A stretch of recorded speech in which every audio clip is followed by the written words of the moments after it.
Hey everyone, if you're the kind of person who absolutely geeks out over dissecting a brilliantly structured deal, well, you are going to love this explainer. Today, we're tearing into a strategic investment opportunity that is, frankly, fascinating. We're looking at Hacienda Sector Churute down in Ecuador, and what makes this specific asset such a game changer is how it serves as a literal masterclass in blending really secure current agricultural income with just a massive, almost limitless reconversion potential. For those of you wanting to see exactly how to structure an intelligent, institutional-grade acquisition, one that mitigates risk from literally day one, this case study is going to be a wildly fun ride. Here's our roadmap for today. Step 1, location and strategic advantage. Step 2, current agricultural production. Step 3, turnkey infrastructure. Step 4, financial structure and leverage. And finally, Step 5, the investment thesis. Let's jump right in. Okay, Step 1, location and strategic advantage. We are talking about 310 hectares of land here, and crucially, 100% of it is totally flat and completely mechanizable. Now, as you know, perfectly flat land doesn't mean a whole lot if you physically can't move your product. But we aren't talking about some isolated plot of dirt out in the middle of nowhere. This estate sits in the Guayas province, specifically in the Naranjal Canton, directly at the foot of the main Guayaquil-Machala highway. You get immediate logistical benefits and direct access to a high-density export corridor. Your harvest goes straight from the farm onto a major freight route without missing a single beat. And then there's the water. Think about the absolute biggest, most expensive headache in agriculture. Yep, it's water scarcity. Well, this place is a total zero to hero scenario because the property features its very own private internal river. We are talking permanent natural irrigation with an operating cost of absolutely zero. Zero. Say goodbye to relying on third parties or wildly expensive shared pumping systems or fighting with local water boards. That alone is a brutal operational advantage that basically bulletproofs your profit margins right out of the gate. Moving right along to Step 2, current agricultural production. Let's look at how this land is actually churning out cash right now. It's a really fascinating balance here. We've got 180 hectares completely maxed out with rice production. Then, 55 hectares dedicated to high-density cacao. And finally, a highly strategic block of 75 hectares that is wide open and ready for expansion. It's kind of the perfect equilibrium, right? You've got these cash-flowing crops paying the bills today, plus a massive runway to scale the whole operation up tomorrow. And the operational mechanics making this happen are absolutely top tier. For the rice, which spans up to 160 simultaneous hectares, the heavy lifting is totally resolved. It uses controlled flooding powered by heavy-duty 60-horsepower Deutz and Changfa engines. Over on the cacao side, which, demands a totally different approach to water management, they've got robust 100-horsepower Perkins and 45-horsepower Deutz engines pushing a massive sprinkler system to really maximize that soil yield. The best part? Both the flood and sprinkler systems are already fully installed, completely tested, and running like absolute clockwork. Which brings us right into Step 3, turnkey infrastructure.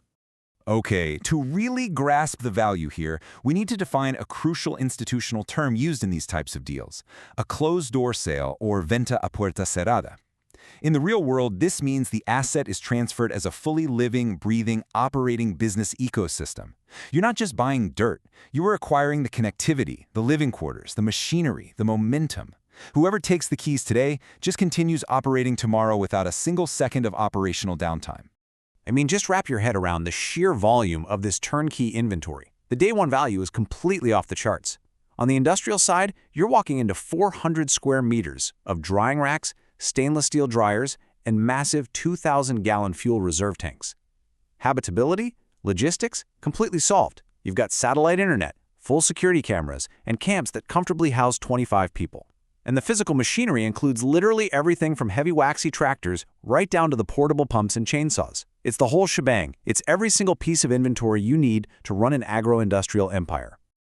All right, let's talk numbers. Step 4, financial structure and leverage. And actually, quick side note before we talk price, this asset comes with a completely spotless title, zero liens, and is ready for immediate signing. So what's the actual price tag on an ongoing beast of an operation like this?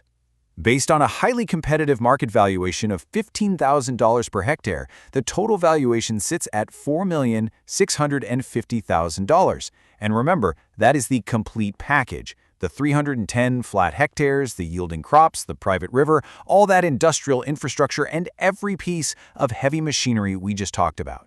But wait, here is the true financial revelation of this deal. And it's something you almost never see. The barrier to entry here requires an initial down payment of just 10%.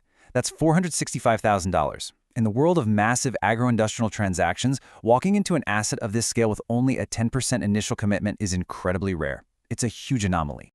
So the real question is how you handle the rest of that balance, right? It's structured over a 10-year term with a 10% annual interest rate.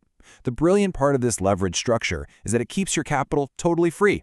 You aren't burying all your liquidity into buying the land in one giant lump sum. Instead, you retain a ton of liquidity, meaning your cash is right there, available for daily operations, pivoting with market shifts, or dropping into future technological upgrades. And that leads us perfectly into our grand finale, Step 5, the investment thesis. What makes this property a total unicorn is its dual personality. On one hand, thanks to that zero-cost water and prime soil, you have a highly secure floor. You have immediate agricultural cash flow from the rice and cacao.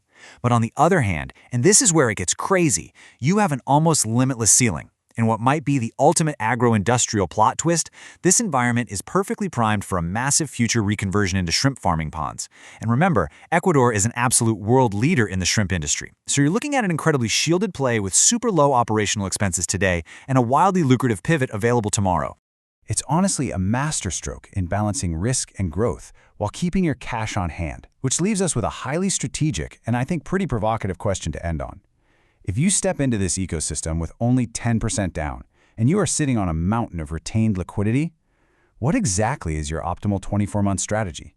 Do you squeeze out more margin by optimizing the rice? Do you inject capital to rapidly expand that cacao operation?